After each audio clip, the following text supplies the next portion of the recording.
com os vídeos do canal Neuropediatria para você. Eu vim hoje falar sobre epilepsia mioclônica juvenil. É um tipo de epilepsia muito importante, já que ela perfaz 10% do total das epilepsias. É uma epilepsia que se caracteriza por ter a crise mioclônica. A crise mioclônica é uma crise com abalos rápidos do corpo e normalmente em sequência. São crises que ocorrem durante algum período com vários abalos. Ocorrem normalmente ao despertar, porém elas podem ocorrer até 2 horas do despertar. São classificadas como epilepsias generalizadas e elas têm o seu início a partir dos 10 anos, mais ou menos até os 25 anos. Essas crianças, adolescentes e adultos jovens que possuem epilepsia mioclônica juvenil possuem inteligência normal.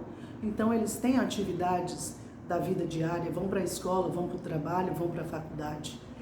E a crise convulsiva tem um grande impacto na vida de uma pessoa. Então essa pessoa tem extremamente sua vida alterada pelas crises convulsivas, principalmente ao despertar, que a criança normalmente desperta para ir para a escola, estuda pela manhã. Então, assim, nas epilepsias mioclônicas juvenis, você precisa ter a crise mioclônica. Mas em 80% dos casos, você tem uma outra crise associada à crise mioclônica, que é a crise tônico-clônica generalizada, que é aquela convulsão que as pessoas conhecem, que é onde a criança cai no chão, se bate e baba. Possui a perda da consciência, porque na crise mioclônica o paciente não perde completamente a consciência. 80% dos pacientes com epilepsia mioclônica juvenil possuem a associação da crise mioclônica com a crise tônico-clônica generalizada. 30% vão ter associação com as crises de ausência, que são crises menores, onde você não tem uma queda ao solo. Se você estiver em pé, você fica em pé, se estiver sentado, fica sentado. Porém, você tem uma alteração da consciência, onde você está fora do ar por alguns segundos, ou chegando a 1 minuto, 1 minuto e meio.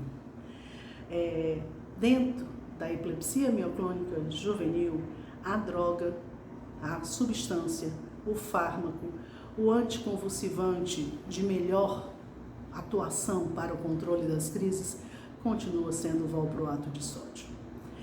Nesse tipo de epilepsia, existe um fator que se chama fotossensibilidade.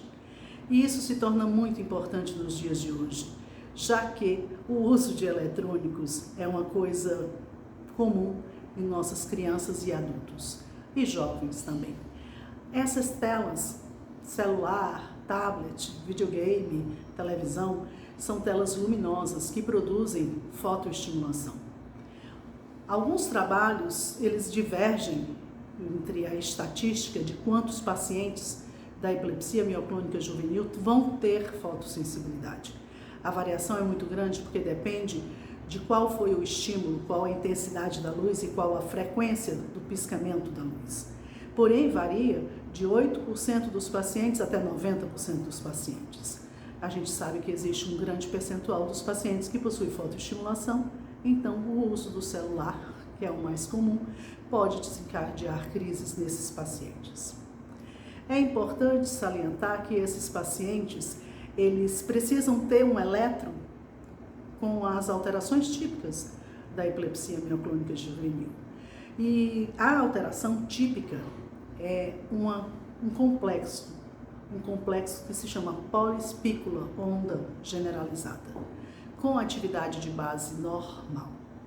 Então, o diagnóstico é feito pelo tipo de crise, a crise mioclônica, com essa característica principalmente ao despertar e associada ao padrão eletroencefalográfico. As crises tônico-clônico generalizadas, quando associadas, quando presentes, elas têm um maior risco de trauma, porque tem queda ao solo.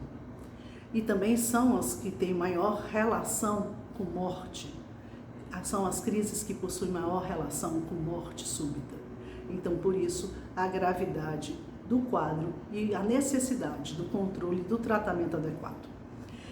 Nesse tipo de epilepsia, costuma-se conseguir um controle razoável das crises ou total das crises com o uso da medicação com valproato em doses corretas, fazendo nível terapêutico, e o paciente precisa fazer o uso contínuo. Porém, existe uma particularidade desta epilepsia: você não consegue tirar a medicação. Mesmo após 3, 4, 5 anos de controle total de crises, normalmente ao se retirar, se é uma epilepsia mioclônica juvenil, a crise convulsiva retorna, quando a gente tenta fazer a retirada da medicação. Então é um tipo de epilepsia que a gente classifica que a medicação vai ser para o resto da vida, infelizmente. Espero ter esclarecido as dúvidas de vocês quanto à epilepsia mioclônica juvenil. Quem gostou, dá um like, se inscreva no canal e acione as notificações automáticas. Um beijo.